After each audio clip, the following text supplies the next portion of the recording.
Piece chapter 1154 आ चुका है। This chapter is all about Rocks this Xebec. Spoiler आने के बाद से सब लोग ज़बेक ज़बेक करते हुए जा रहे थे एंड ज़बेक हमारे सामने रिवील हो चुका है। और वही बोलना पड़ेगा होड़ा सनसन ने ज़बेक का जो डिजाइन किया ना, दैट इज कतई चुम्मेश्वरी। Xebec is giving a whole different vibe, bro's aura is on whole other level. चलो चैप्टर बहुत बड़ी, इसके बारे में खुल के ब्रेक डाउन करता है। और शुरू करने से पहले अगर इस वाले चैनल पर सब्सक्राइब नहीं किया तो मेक श्योर तुम लोग कर रहे हो। अगर ऑलरेडी सब्सक्राइब करके रखा है तो अरिगातो गोजाइमास। At the beginning of the chapter हम लोग देखते हैं एक flashback, 63 years old flashback from current timeline. हम लोगों को यहाँ पर पता है जोरुल दोनों एक साथ थे and they were the oldest giant of Elbaph. इस फ्लैशबैक के चलते हम लोग देखते हैं दिस इज द टाइम जहां पर बिग मॉम ने बचपन में जोरुल को मार दिया था।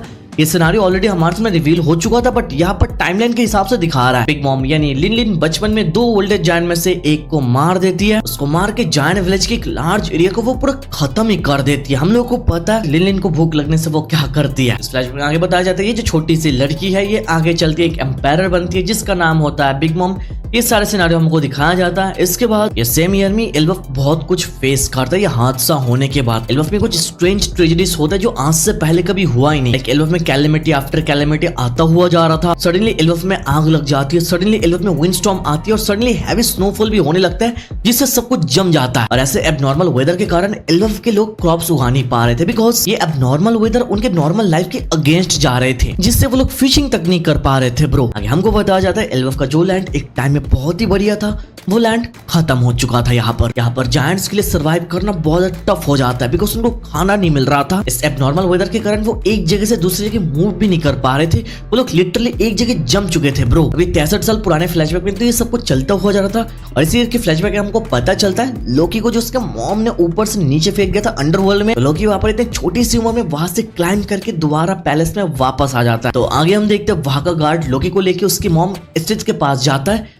बट वहां पर उसकी मॉम की रिएक्शन। शिव सिंह एल्बाफ में जो इतना सब कुछ हो रहा है ये सब कुछ लोकी की वजह से हो रहा है बिकॉज उन लोगों ने इमीडिएटली लोकी को मार नहीं पाया। गार्ड तो वहां पर बोलते हैं नहीं ये सब कुछ कोइंसिडेंस। और वहां पर हम लोग देखते हैं लोकी उसकी मॉम की तरफ स्माइल करते हुए देखता है, बट उसकी मॉम चिल्ला के बोलती है इसको मेरे सामने से हटाओ, ये मेरी तरफ देख रहा है। पापा सीरियसली स्थित बोलती है इस मॉन्स्टर को मेरे से दूर रखो, मेरे नजदीक मत आने दो।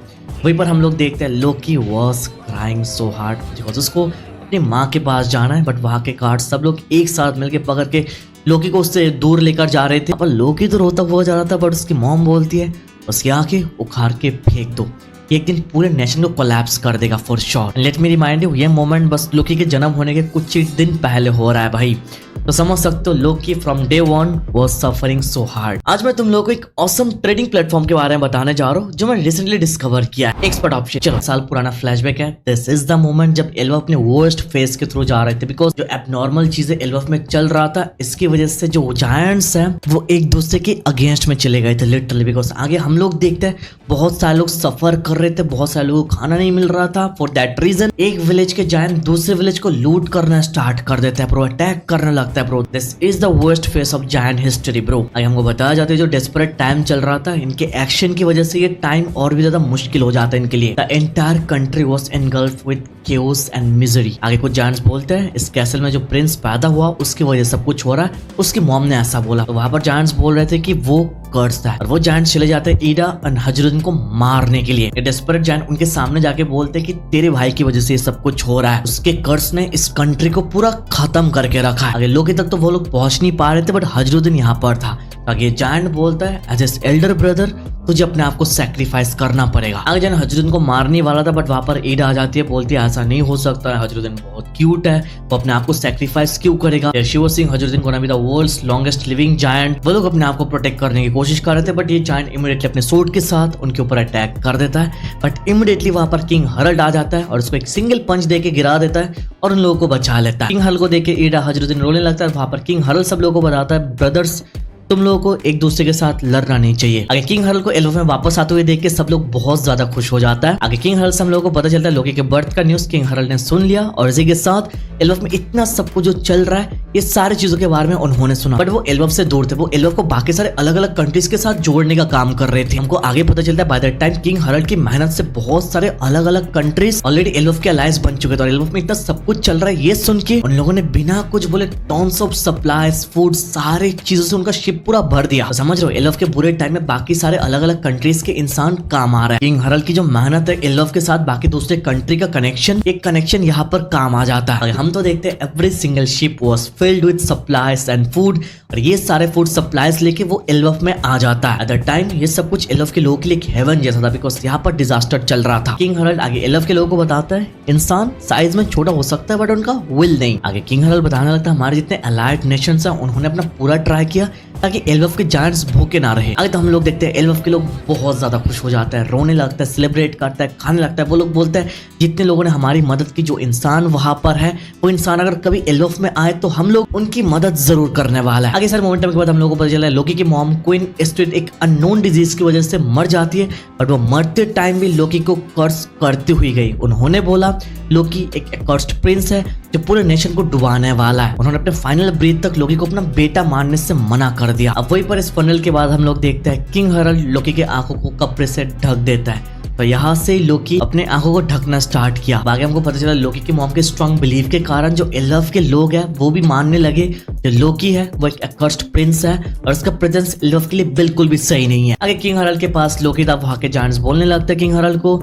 लोकी पैदा हुआ एक कंडीशन के साथ जो उसके आंखों को अफेक्ट करता है। आगे किंग हरल तो बहुत ज्यादा ट्राई करता है बट लोकी वहां पर स्माइल नहीं करता, तो किंग हरल आगे बताने लगता है मैं समझता हूँ उसकी मॉम बस अभी मर चुकी है तो वो स्माइल करेगा भी कैसे। आगे हमको बताया जाता है लोकी पैदा होने के कुछ महीने बाद ही Loki had given up on love, प्यार के ऊपर उसका भरोसा ही चला गया था ब्रो। आगे इन सब के बाद हम लोग देखते हैं एल्फ का कंडीशन थोड़ा बेटर होने लगता है। किंग हरल काम करना स्टार्ट कर देता है एल्फ को और बेटर करने के लिए। किंग हरल बाकी कंट्रीज के साथ ट्रेड कर रहे थे, कम्युनिकेट कर रहे थे एल्फ को और भी ज्यादा अपग्रेड करने के लिए। और इस पूरे टाइम किंग हरल वाज सो बिजी कि लोकी के ऊपर उन्होंने ध्यान रख ही नहीं पाया, और दैट रीजन उन्होंने एस्ट्रिड के भाई को रख लिया लोकी के पर्सनल टेक केयर करने के लिए। आगे हम लोग देखते हैं हजरुद्दीन की मॉम ईटा अंडरवर्ल्ड में एक बार ओपन कर लेती है। हमको पता है अंडरवर्ल्ड बहुत डेंजरस है बट वहां पर जो कोस्ट लाइन है वो उस डेंजरस जगह को सेपरेट कर देता है, जिसकी वजह से यहाँ पर कोई प्रॉब्लम नहीं होता है। तो वो लोग वहां पर खुश थे। और आगे 7 साल का एक टाइम स्किप होता है, मतलब करंट टाइमलाइन से 56 साल पुरानी चीजें हम लोग देखने वाले हैं। पर हम लोग देखते हैं किंग हरल जरूल के घर पे आता है,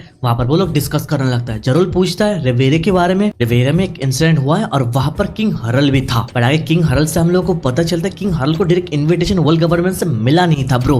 किंग हरल का एक फ्रेंड है जो one of the invited king में से एक था, तो वो वहां पर किंग हरल को अपना बॉडीगार्ड बना के लेकर गया। पर किंग हरल अपने आप को कवर करके रखा था, उसको सवाल करना था, पर वहां पर सवाल करने के लिए अपने कवर को हटाना पड़ेगा। फॉर दैट रीजन तो कोई क्वेश्चन कर नहीं पाया। बट आगे हमको पता चलता है किंग हरल रिवेरे में पकड़ा जाता है बट वहां पर बच जाता है बिकॉज एक इंसिडेंट हो जाता है। इंसिडेंट मतलब ज़ेबेक का इंसिडेंट, इसके बारे में बाद में आता है। बट इससे पहले जरूल बोलता है हरल क्या तुमने गरीला वॉरहैमर कंपनी की कहानी नहीं सुना। आगे किंग हरल के तो हमको पता चलता है गरीला वॉरहैमर कंपनी एक ग्रुप है जहां पर मोर देन 100 जायंट्स हैं। नॉर्मल जायंट्स के साथ एंशिएंट जायंट्स भी वहां पर मौजूद है और वो सारे जायंट शिप राइटर्स थे। तो ये सब कुछ बोलती है हरल बोलता है मुझे तो लगा था वो सब कुछ एक कहानी है, एक मिथ है, वो सच नहीं है। बट आगे जरूल कंफर्म करता है कि नहीं वो लोग एग्जिस्ट करते थे। तो सब लोगों ने बहुत दूर तक ट्रेवल किया, बहुत लंबे टाइम तक ट्रेवल किया एल्फ को लेटर भेजने के लिए। उनका फाइनल लेटर जरूल ने खुद रिसीव किया और उस लेटर में लिखा था वो सारे के सारे जायंट्स एक साथ कैप्चर्ड हो चुके थे। अगर जरूल बोलने लगे तुम विश्वास कर सकते हो 100 ऑफ जायंट्स को प्रिजन में लिया गया और उनमें से एंशिएंट जायंट्स भी थे। और इसी बैकग्राउंड में हम लोगों को जायंट्स को दिखाया जाता है ब्रो। और ये बहुत ही पुराने टाइम का स्टोरी है। हम लोग को पता है जरूल की उम्र 400 साल से भी ज्यादा है। Jarul is here from a long time और ये जो जायंट है वो भी बहुत ही पुराने टाइम से बिलोंग करता है। और बैकग्राउंड में ये सारे जायंट्स को देख के शायद तुम लोगों को कुछ याद आना चाहिए ब्रो। चलो इसके बारे में बाद में आता है। आगे हरल बोलता है कि इसका मतलब इन सबके पीछे वर्ल्ड गवर्नमेंट का हाथ था। तो आगे जरूर बोलते हैं कि इसमें कोई डाउट नहीं है, एक टाइम में उन लोगों ने एक मैसिव फोर्स ऑफ एनिमी को फेस किया था। बट हाउएवर हिस्ट्री के एक सर्टेन पॉइंट में वो लोग एकदम डीप पानी के नीचे डूब चुका है।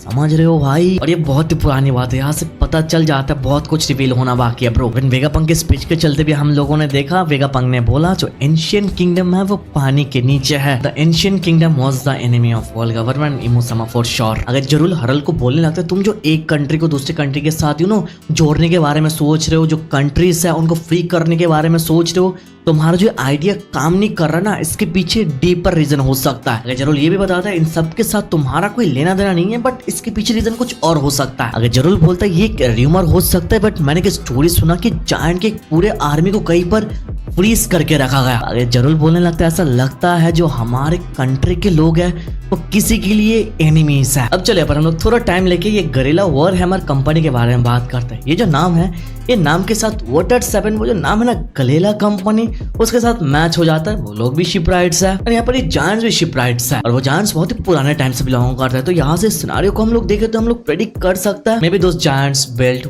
वॉटर 7। ये जिसका यूनिक स्ट्रक्चर है ऊपर से जो ऊपर फाउंटेन देख रहा है ये सब कुछ शायद फॉर्मर गरीला वॉरहैमर कंपनी के एंशियंट जायंट्स ने शायद बनाया। And with those ancient giants are the ones जिन्होंने ओरिजिनली प्लूटन को कंस्ट्रक्ट किया है, जिसके बारे में फ्रैंकी बात कर रहा था कि ये प्लूटन को इंसानों ने बनाया। नहीं भाई, इंसानों ने नहीं बनाया, जायंट्स ने बनाया। एक ग्रुप ऑफ जायंट्स, यहाँ पर नॉर्मल जायंट्स के साथ एंशियंट जायंट्स और ये शिपराइट्स है। और ये जो वॉटर 7 में गलीला कंपनी है ये नाम शायद एंशियंट जायंट क्लान का था जो शायद एक टाइम पे यहाँ वॉटर 7 में रहते थे। और चल के कन्वर्सेशन को तो हमको पता चला गलीला कंपनी के एंशियंट जायंट्स ने एक लेटर दिया था जहाँ पर उन्होंने बोला कि उन लोगों को कैप्चर कर लिया गया। जल के यहाँ पर पक्का भरोसा है कि उन लोगों को वर्ल्ड गवर्नमेंट ने कैप्चर किया। प्लस जरूर ने एक रूमर सुना एक ग्रुप ऑफ जायंट्स को कहीं पर फ्रीज करके रखा था और यहाँ पर हम लोगों ने पंख हजार्ड में देख के रखा है ग्रुप ऑफ जायंट्स को कैप्चर करके रखा था। और यहाँ पर ये बैकग्राउंड को अगर हम लोग ठीक से देखें यहाँ पर जो जायंट्स है और यहाँ पर जो पंख हजार्ड वाला सिनारियो है 100% मैच हो जाता है। Oda is absolutely god for this. It's crystal clear कि वर्ल्ड गवर्नमेंट वालों ने ये काम किया है। उन्होंने ये टैलेंटेड शिपराइट्स को उठा के पंख हजार में फ्रीज करके रखा है इतने लंबे टाइम से, because they are the ones who originally constructed ancient weapon Pluton. अब इतने टाइम पहले इतने सारे जायंट्स को एक साथ कैप्चर कैसे किया, फ्रीज कैसे किया, ये सोचने वाली बात है। यहाँ पर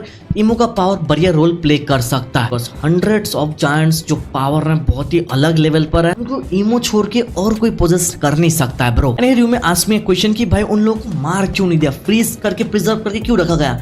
द रीजन इज ऑब्वियस, उनके डीएनए को यूज करना और यूज करके वेपन बनाना। ऐसा ही तो वर्ल्ड गवर्नमेंट वाले करता है ना, इट्स सिंपल। ऊपर से पंख हजार के जिस रूम में जहां पर सारे फ्रोजन जायंट्स थे उसके गेट में हम लोगों ने एंशिएंट जायंट का सिंबल भी देख के रखा है, which is clear for us कि ये सारे के सारे एंशिएंट जायंट्स ही है। यहाँ पर हम लोग फ्रीजिंग स्टफ के बारे में बात कर ही रहे तो मैं तुमको यहाँ दिला देता हूँ once again। इन्होंने भी स्ट्रॉ हैट को फ्रीज करके रखा था, जायंट स्ट्रॉ हैट को यहाँ पर फ्रीज क्यों करके रखा ये भी जानने वाली बात है। इन्होंने यहाँ पर जो फ्रीज करके रखा था, यहाँ पर जो एंट्री लिया था मांगा में एक अलग ही जगह था, अलग ही रूम है जो पूरा फ्रीजिंग है। यहाँ पर फ्रीजिंग प्रिजर्व करने वाले सिनारियो से पता चल जाता है इट्स इमोस डूइंग। मुझे सबसे जानने का मन है कि इस रूम के अंदर ऐसे कौन सा चीज है जो फ्रीज करके रखा है इन्होंने एंशिएंट टाइम से। आगे सबके बाद हम लोग लोकी का सिनारियो देखते हैं। लोकी का हार्ड लाइफ यहाँ पर खत्म नहीं होता है, उसकी मॉम तो मर चुकी है बट उनका जो भाई है वो लोकी का ध्यान रख रहा है और वो लोकी को बहुत ही गलत वे में ट्रीट कर रहे थे। देयर ही वाज सेइंग कि तेरी वजह से मेरी बहन मर चुकी है, तेरी वजह से फॉर्च्यून ऑफ हॉर्स मर चुका है, ये सब कुछ वो सुनाता हुआ आ रहा था। बट एक दिन हमको पता चलता है इस बंदे का बॉडी रियल ऑफ डेथ में पाया गया। इसका मतलब लोकी ने इसको टपका दिया एक टाइम में जाके। यहाँ पर ओडा सनसन लोकी की ग्रोथ, उसकी जर्नी बहुत ही अच्छे से दिखाया। आगे हमारे सामने फिर से 8 साल का टाइम स्किप होता है, मतलब करंट टाइमलाइन से 48 इयर्स अगो। हमको पता चलता है एल्बफ अभी बहुत सारे अलग अलग नेशन के साथ मिलके काम कर रहा है, ट्रेड कर रहा है, कम्युनिकेट कर रहा है। किंग हरल आगे बताता है उनका ड्रीम है बहुत सारे अलग अलग कंट्रीज तक भी पहुंचना,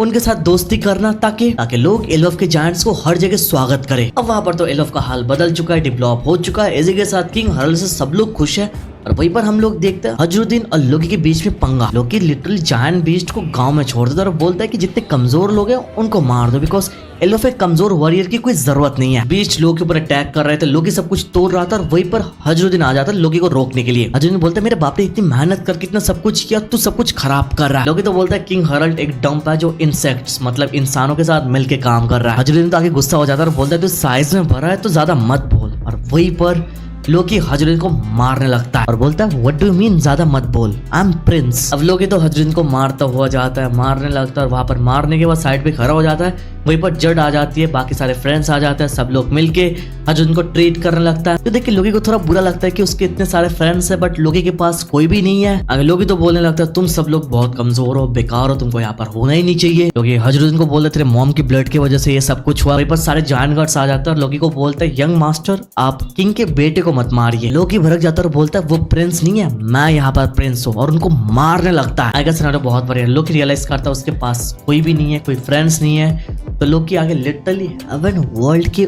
ऊपर से अंडर वर्ल्ड में जंप करता है सुसाइड करने के लिए, मरने के लिए। बट ऊपर से नीचे गिरने के बाद भी वो मरता नहीं, वहां पर वो पड़ा रहता है और रोने लगता है। रोते हुए बोलता है कि fuck I can't even die, मैं मर भी नहीं सकता हूँ। तुम समझ रहे हो, इतनी छोटी सी उम्र में उसने इतना ही ज्यादा सफर किया है कि वो सुसाइड करने तक चला गया। वो ऊपर से नीचे गिर गया मरने के लिए, बट वो मर नहीं पा रहा है, जस्ट लाइक कायदो। बड़े से पैनल के साथ आगे जो एडिटर बोलता है ना, Loki spread pain and destruction but nothing he did filled the hole in his heart.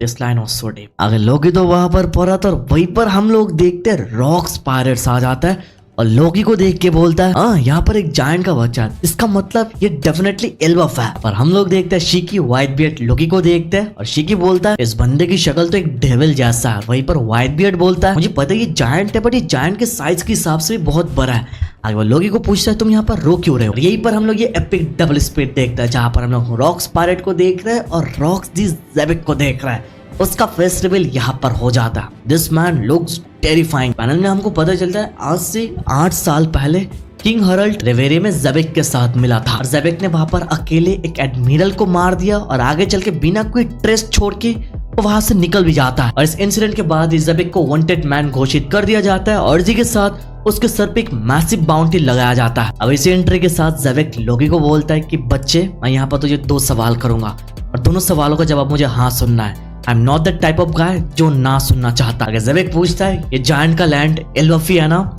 Second question, हमको यहाँ पर हरल्ड मिलने वाला है ना? इसी पैनल के साथ ये चैप्टर खत्म होता है और यहाँ पर एडिटर लिटरली लास्ट में बोलता है, the legend is here.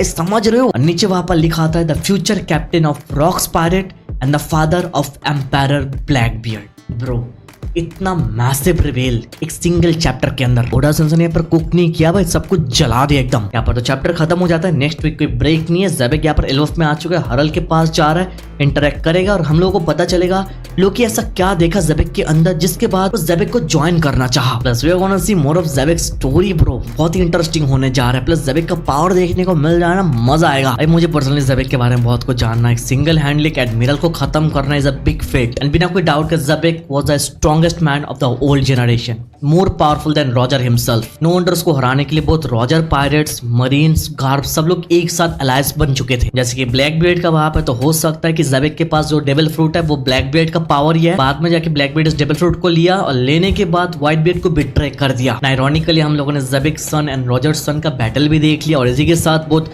Roger son and Xebec son was in the same pirate crew, वो भी व्हाइट बियर्ड के अंडर में थे। एंड बहुत सारे लोग व्हाइट बियर्ड को स्लैम कर रहे थे कि भाई इतना बढ़िया एम्पायर होने के बाद, इतना बढ़िया कैरेक्टर होने के बाद भी उसको पता कैसे नहीं चला कि ब्लैक बियर्ड ज़ेबिक का बेटा है। बट मुझे ऐसा नहीं लगता है, मुझे लगता है व्हाइट बियर्ड को पता था but still he didn't care much. जैसे एस के केस में किया कि रॉजर का बेटा है बट स्टिल उसको अपनी शिप में लिया। एस ने तो बोला था कि मेरा बाप आपके दुश्मन थे बट ऐसा क्यों कर रहा है? व्हाइट बियर्ड ने क्या बोला कि तुम्हारे बाप के साथ प्रॉब्लम है तो तुम्हारे साथ प्रॉब्लम होगा, ऐसा तो नहीं है ना। व्हाइट बियर्ड ने क्लियरली बोला था, no matter who your father is, we are all children of the C.